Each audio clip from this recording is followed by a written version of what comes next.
Habakkuk looked around on the ongoing violence and injustice in Judah and questioned whether God even noticed or cared.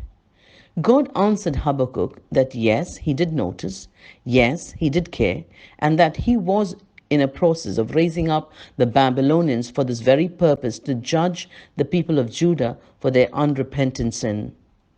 But God's answer then created a new problem for Habakkuk. Yes, Judah was sinful and unrepentant, but the Babylonians were even worse.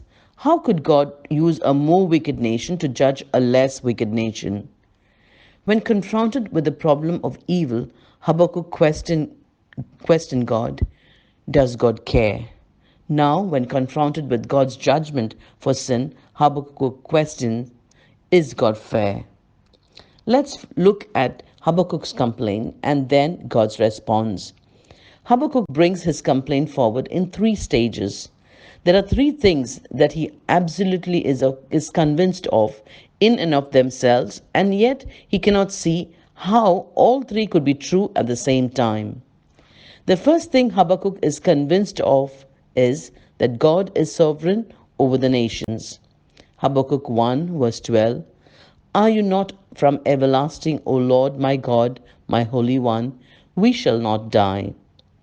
It is kind of a strange verse at first. What does God's everlasting nature have to do with the people of Israel not dying? What is the connection? It has to do with God's sovereignty. God is everlasting. He is the first and the last. He is sovereign over all things. God has bound himself in a covenant relationship with his people, and so as long as God continued, God's people would live on.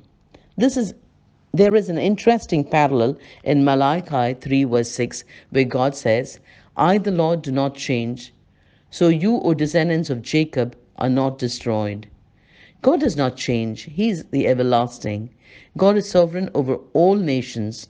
So Habakkuk was confident that even if God judges his people for their sins, he would not completely destroy them.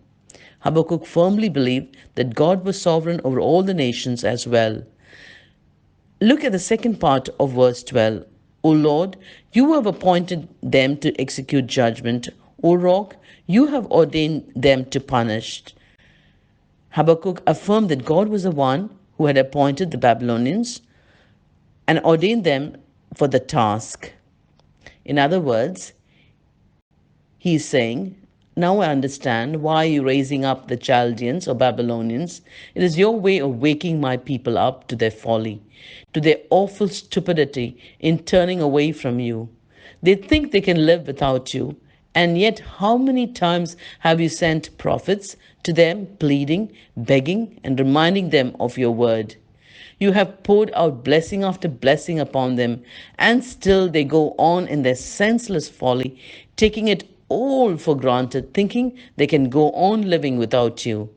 Now I see what you're doing.